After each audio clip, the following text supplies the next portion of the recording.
Hello, everybody. Welcome back to another edition of the Unfiltered Tea. We are here again on Sunday.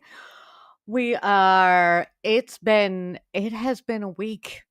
It has been a wild, wild week. All right. But we are here. And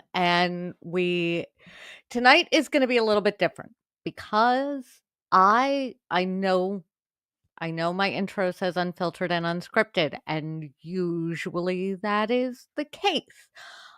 But I wrote something that I'm going to read at some point this evening to everybody because this week was completely insane. So, and it just keeps getting that way. Like every time I think we've hit the peak, we something else happens. So, what are we going to do tonight? First, we're going to hope that all of my tech is good now and remains good. That is the first thing that we are going to hope for because no, I haven't done timestamps on last week's show. I should. I haven't. I'll get to it. Next up, we are going to cover some of the big things that did happen this week. I'm going to do just a bullet point list. We're going to go over some of them and then at the end of it, I'm going to read what I wrote because somewhere in the midst of this week, I got real nostalgic for Anthony Bourdain. And I think it was my bestie that I texted, and I was like, I used to joke that Bourdain was holding the fabric of the universe together. And after this week, I'm not entirely sure that was a joke. So, I decided that I would go back and rewatch some of the episodes that he did because he did it. There was things like he was in Beirut when, what was it, a 30 some odd day war happened. Basically, he was in Beirut, that was attacked, and while he was there and he was stuck for him and his crew were stuck there for 9 days. They couldn't get out. So what did they do? They documented everything. I highly recommend you watch those Beirut episodes if you're like me and you saw everything in real time as it came out. Just do yourself a favor and pick some of your comfort shows and go watch them after this as well because it will make you feel better about the entire world. Um, so with that, I am going to roll the intro. As always, I'm going to say where you're coming in from, what you're sipping on this evening. While the intro is running, grab yourself a comfort snack. We're going to need it tonight. And yeah, I'll run through the headlines just as quickly as I possibly can. I promise. I promise. And then we will get to the writing. We will chat in between there, and maybe at the end of it, we'll have a bigger chat about the things that I wrote about. So, um, it's weird for me to have a script, but sometimes, it just kind of happens. So that's where we're at here. Sorry, my intro went hiding. So I'm going to run that now. And when I come back, we'll do some headlines. Hello and welcome to The Unfiltered Tea, a show where we say all the things you wish the newscasters said, unscripted and unfiltered. We talk about politics, pop culture, and courts, so pull up your soapbox, pour yourself a cuppa, and let's go. Let's go. All right, I'm going to adjust a couple things here because I'm just trying to make technology work for me. Okay, so can I make technology work for me even better? Aurora, why are you trying to do random things in real time? Because it's boring to try and do it when it's not real time. That's why. Um, okay. So I I have a local what do I have? It's a dark beer. Stout. Baltic Stout. That yeah. Anyway, I have that for tonight because it felt appropriate. It felt appropriate. I do have my hydration if I need it as well. Headlines. Okay. There was a lot that happened, and I know that the news cycle kind of overtook us with the whole Charlie Kirk thing. I am not minimizing that. We will get to it. But that was all the news could talk about for a few days. So a few things that should have been higher on the list in the news cycle turned out not to be. Yeah, that's that is reminding me. It is not Cold Harbor. In the if I had, it's this is a beer from Ossipee, New Hampshire, that I am sipping on. But Cold Harbor is Maine. So I can't be British all the time in the house. I can try, but I can't do it all the time. So, okay. Yeah, there was hmm, some of these things really should have been higher up in the news cycle, but that is a whole different show, is my anger at what the mainstream media just did this week or did not do. But the thing that I think should have been much higher in the news cycle is the fact that Russia sent 19 drones into Polish airspace. Some were armed, some were not armed. 4 were shot down by Poland and allies. Some of these numbers are a couple of days out of date. I don't know if there has been more in the last 24 hours or not, probably, but I don't actually know. This is what I do know from Heather Cox Richardson. Why is this a big deal? Putin's testing. He's testing. He wants to see what NATO will do, and more specifically, I think what the US will do. And unfortunately, so far, this has all been exactly as Putin, I think, wanted as far as the reaction. And for anybody saying it was a mistake, 19 is not a mistake. That's not a mistake. That's not a whoopsie doodle. No, no. That is intentional. Um, and this has caused Poland to activate I don't know what they use. Trigger, activate. I don't know what the word is that they use. Article 4 of NATO, which triggers a consultation with other members of NATO. And when I was looking into this, it looked like the US ambassador didn't go because of course not. Um so this should not be ignored. We should be paying attention to it because this is this is Putin testing where NATO's red lines really are.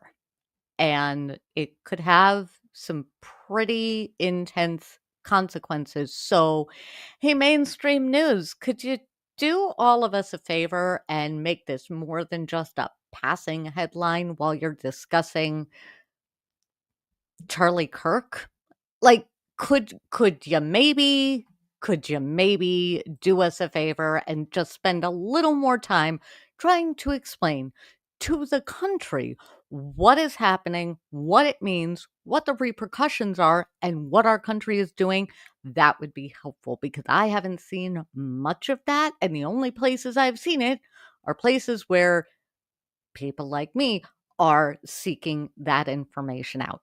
So, um, and Dad says Romania has become the second NATO country to experience Russian drones entering their airspace. This is uh, Putin's testing it. And this is, do all of these things relate? Yes. This is why I wanted to go back and watch the Beirut episodes of Parts Unknown. I also watched the Russia episode. I recommend everybody go back and watch those. I really do because a lot of information. Kind of wish I'd been paying more attention. Well, I was more optimistic about certain things then. So, that is headline number 1. We should be tracking that. I personally will be paying close attention to it. I don't know how much we will cover it on here. That's going to depend on the insanity that is our news cycle.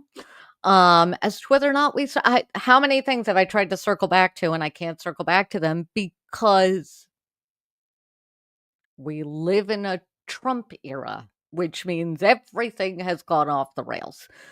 Along with that, I saw that the Senate voted to block the Epstein files, with Maine Senator Susan Collins being one of the deciding votes to make it a 51-49 decision.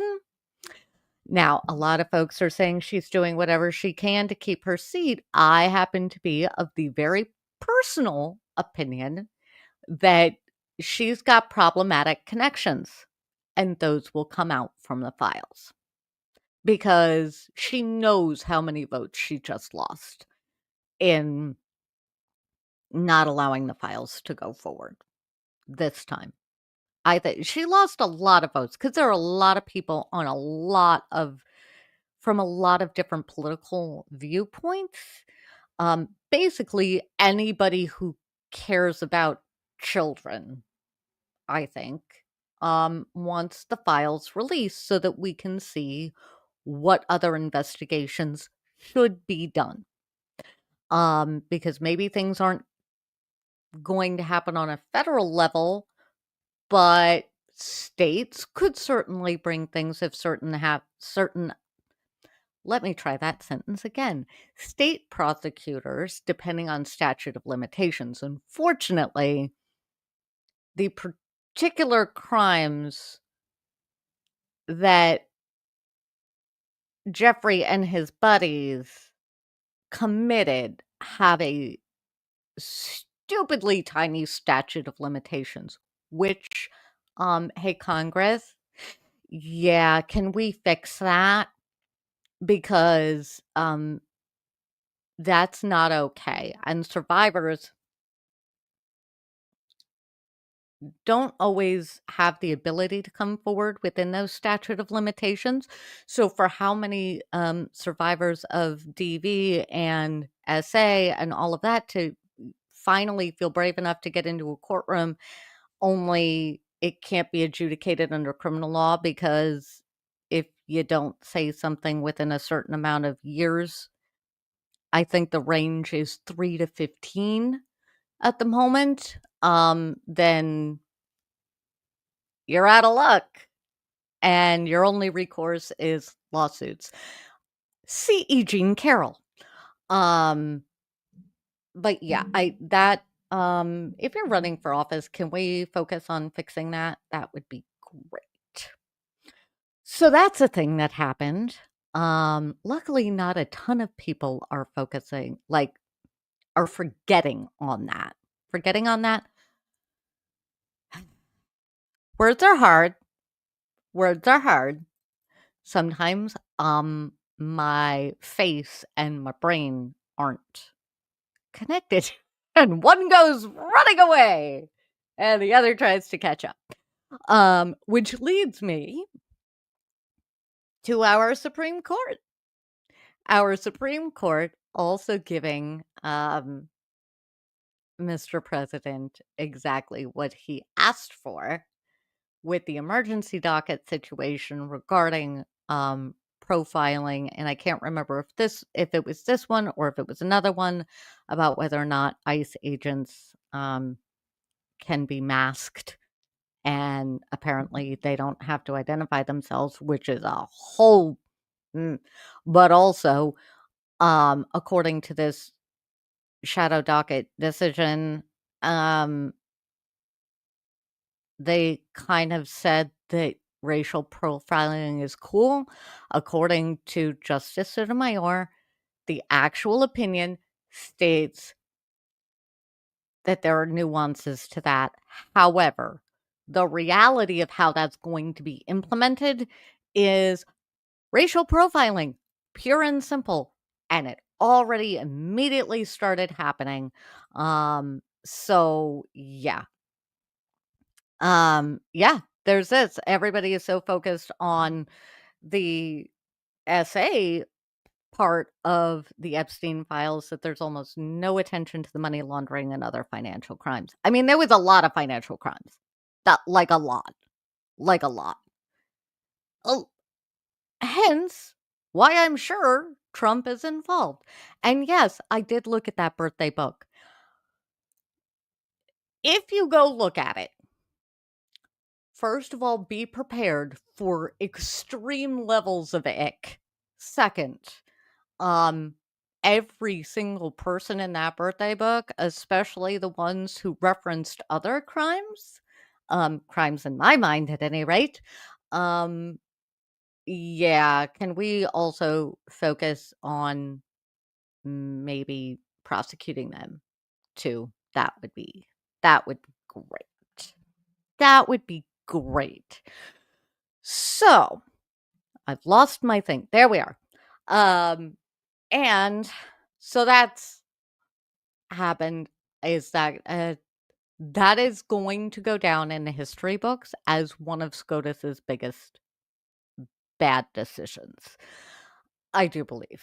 Do I think that whatever version of SCOTUS we have in 10 or 15 years is going to reverse it and fix it? Yes.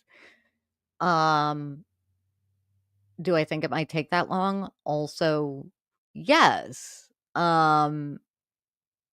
It's a problem, and we need to pay attention to that. And I do recommend when go beyond the headlines when it comes to SCOTUS. You can listen to oral arguments. Highly recommend that.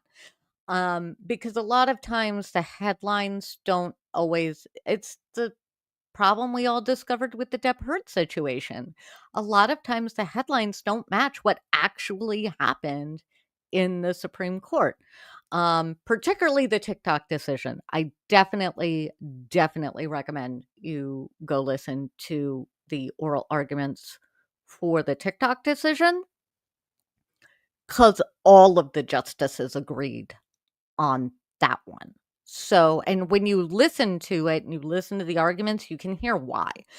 Um, so anyway, I digress. That's a thing that happened once again, this particular Supreme Court. I really had hopes that Amy Coney Barrett was gonna,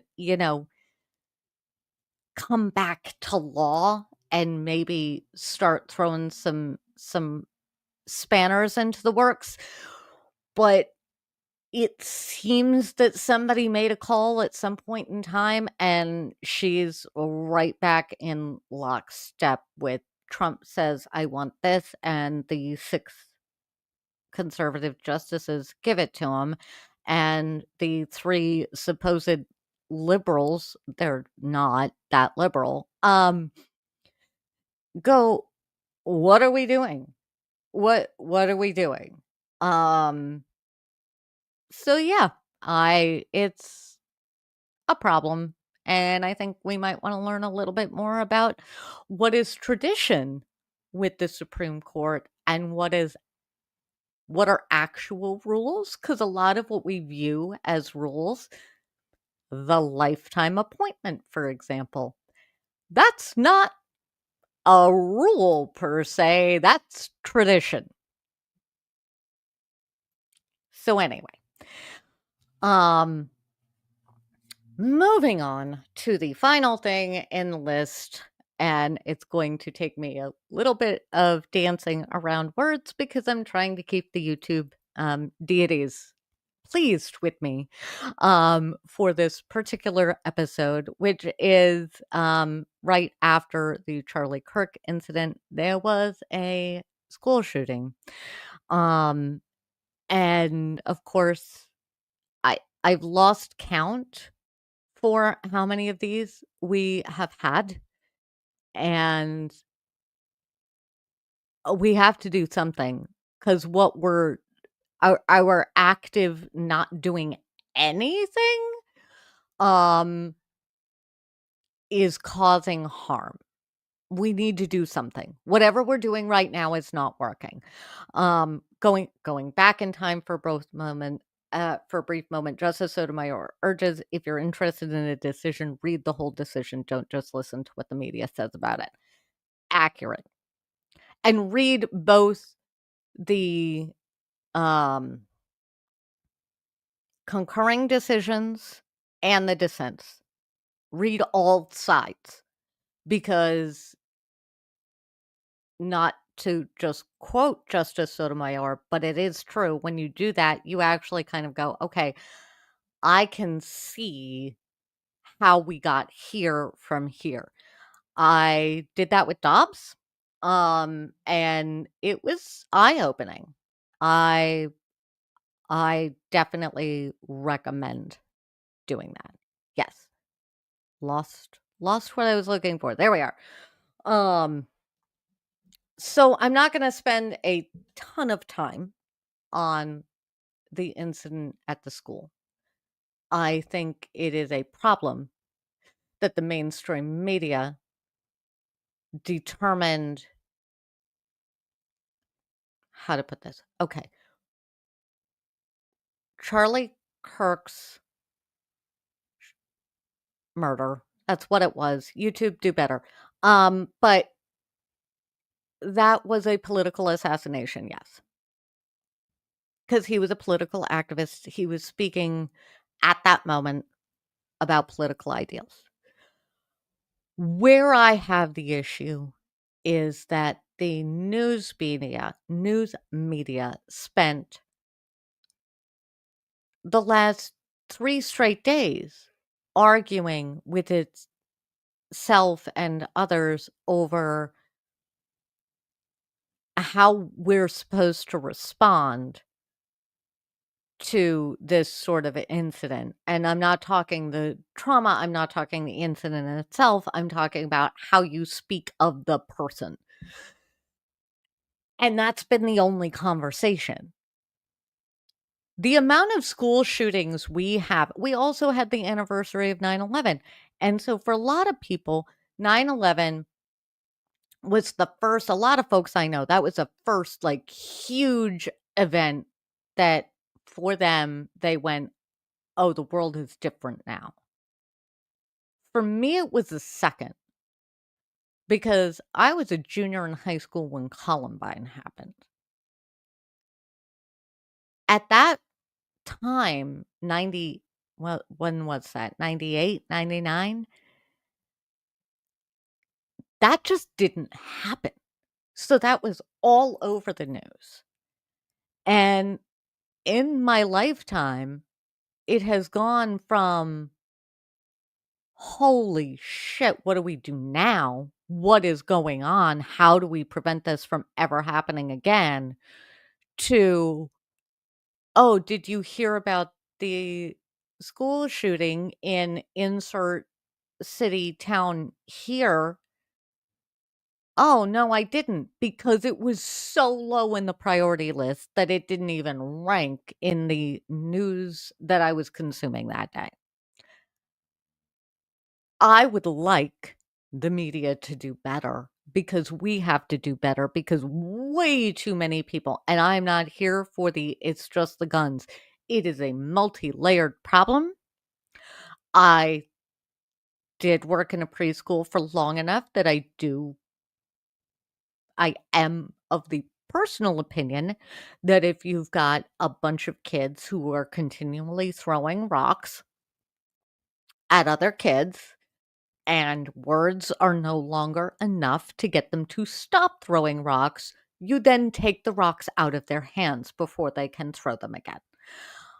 But that is my own personal opinion. If somebody keeps hitting somebody else with a stick, take the stick away. And the weapons are a version of that. And we are not handling them well as a nation. Some states handle them much better. Other places don't. Leah is a teacher and says every year has a scare at work since 2020. it is a huge problem, and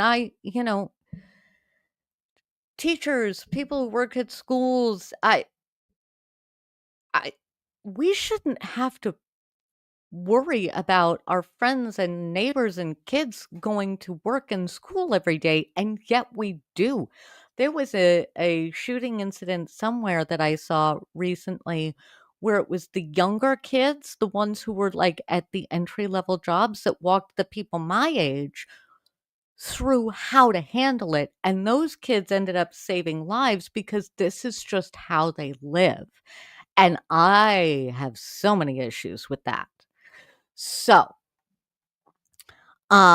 with all of that, those are the headlines. I could go on and on about a whole bunch of things. I have just hit a button. Bear with me, folks. I've hit a button and I've lost. And you guys can see me. I can't see you. There we go. Um, so with all of that, um, I before I get into Bourdain, I do want to acknowledge the assassination that did happen because I want to make a couple things very clear. Number one, nobody should have to go through that. Number two, I think to some people, he probably was a pretty good guy. I also think that Hermann Goering was a good guy to his wife and his child. Doesn't make him not it. Hermann Goering was an evil human. That's just that. I think Charlie Kirk um had a lot of evil ideas. I don't believe in violence. I don't think how that happened. I traumatizing that many people is a problem for me because I can part of it is I can't wrap my head around it, but the other part of it is in that particular instance, from what I understand of the injury, I'm going to wager that Charlie was not feeling the physical effects of the incident really much at all. I could be wrong. I am not a doctor. I have no idea.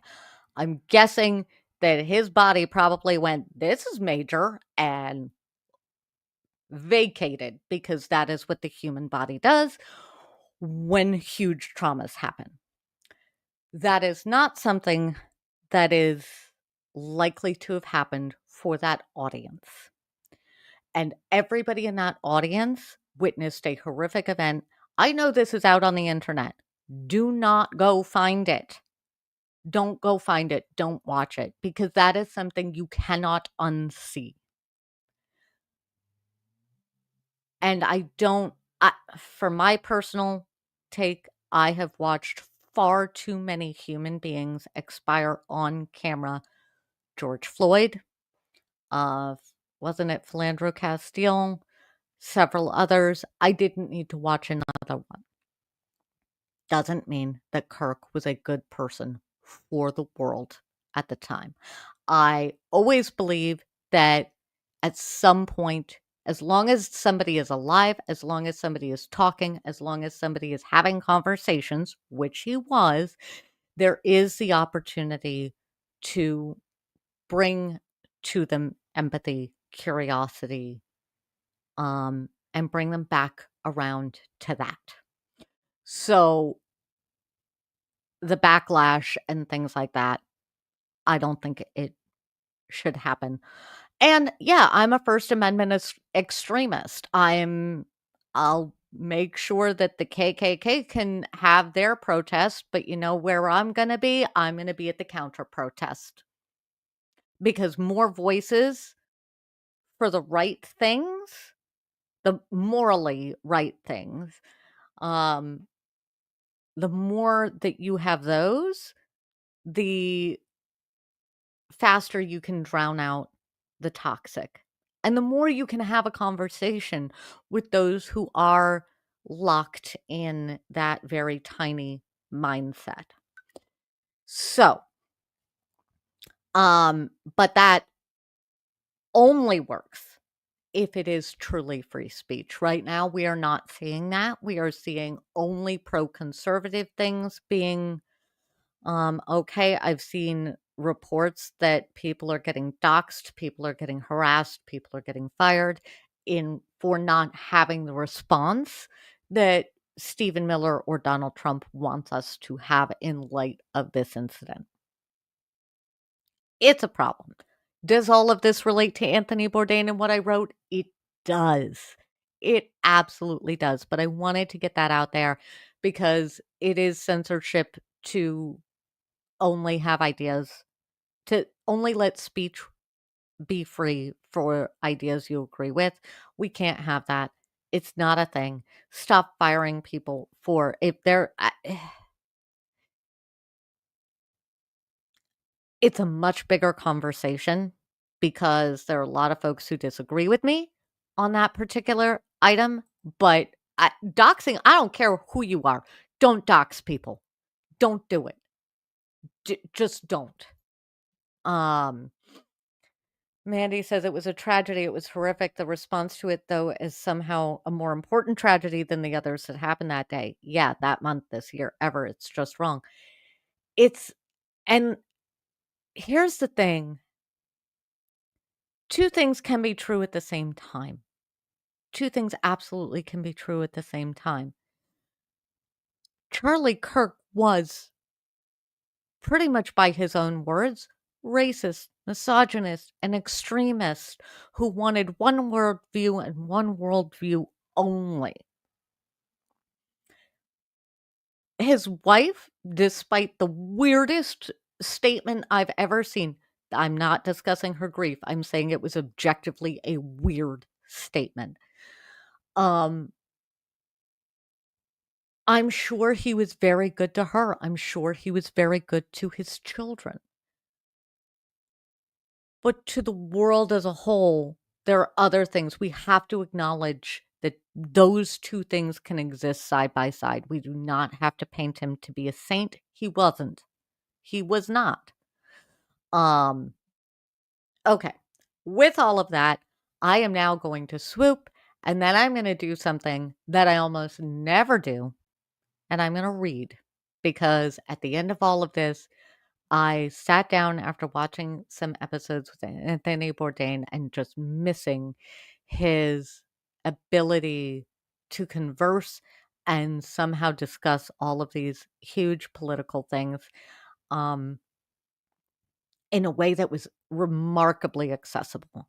And I am going to read a little bit and then maybe we'll chat a little bit and maybe we will just say goodnight. But let me do a swoop and then we will move on to that.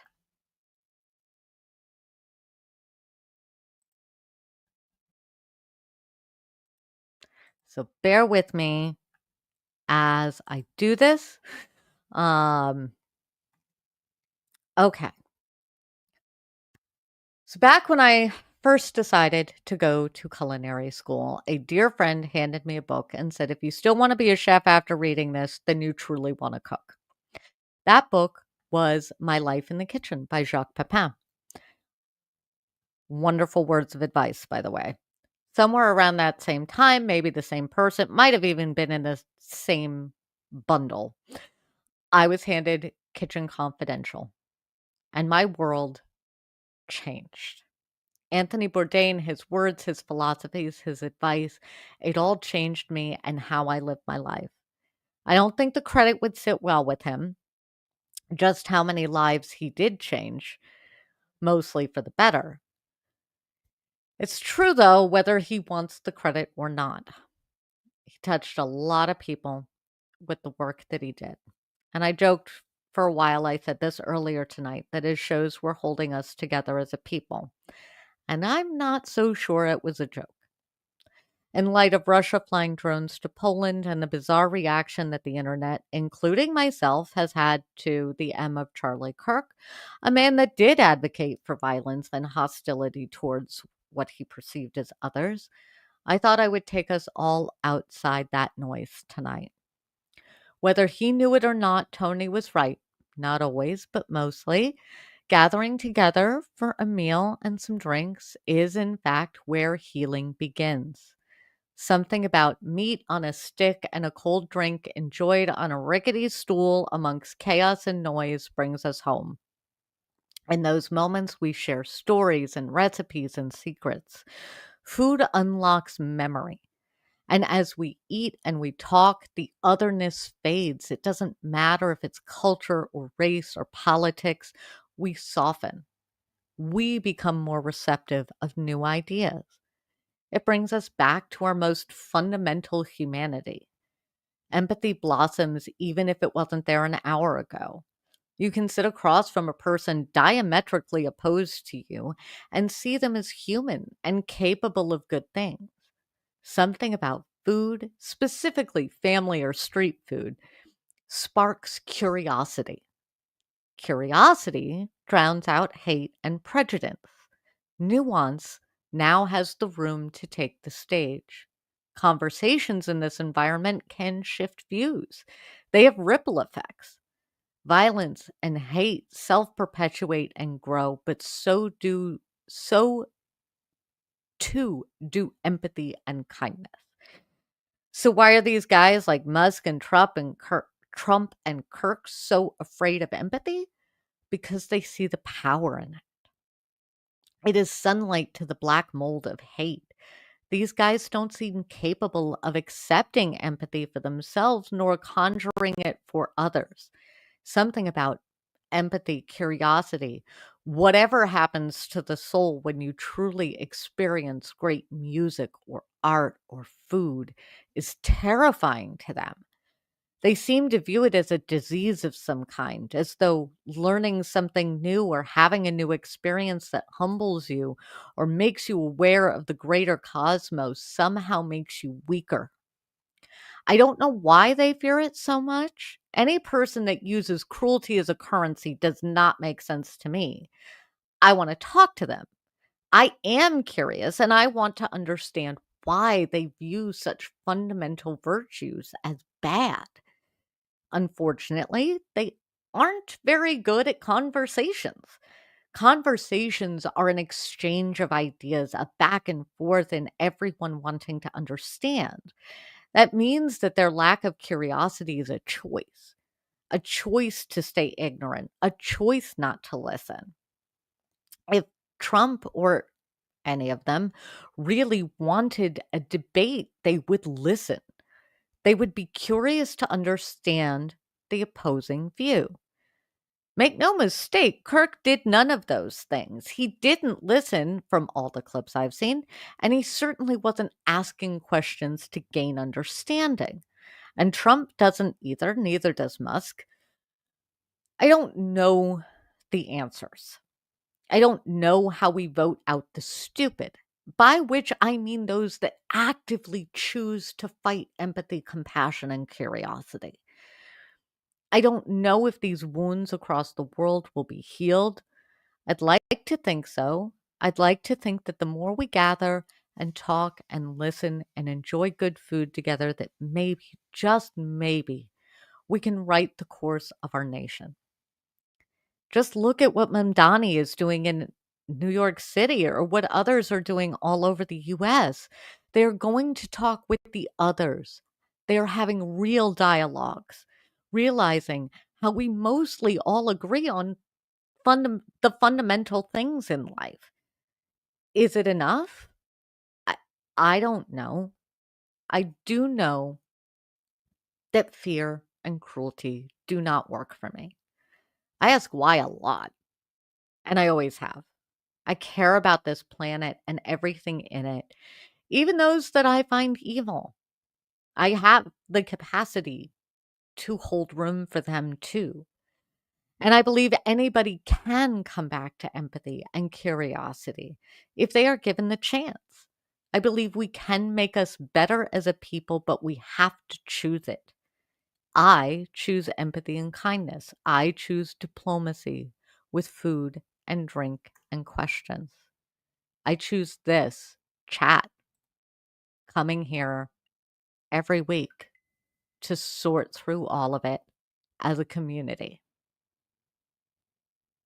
That's where I'm at. And I think I still have hope that we can all come back to it. But what do you think, chat? Where are we at with this? I think for now, I'm going to leave you with those words because I don't really have much to add to it. So if you've got other stuff to add to it, great. Let me know in the comments. Let me know in the chat here. Oh, if you like that, if you like those thoughts, leave a like. Do the things that make the algorithm happy. Do the like, subscribe, notice bell, that sort of thing. Because gathering every week, I'm sure it's going to have to be more than once a week as we get into this. But it brings me joy and it lets me have a little anchor when kind of the world seems like chaos. And I think we all need to have these conversations. We have to do it safely. Don't go brazenly into your MAGA friend's house and have a debate with them. I do not recommend that. Do it safely. But I do think that if Anthony Bourdain, who sat down with Ted Nugent and guys in Beirut and guys in Moscow, some of which were anti-Putin, some of which don't seem to be as anti-Putin, and he sat down with Barack Obama, like who Bourdain sat down with wasn't defining of Bourdain's own ideas, but the conversations. Those were important.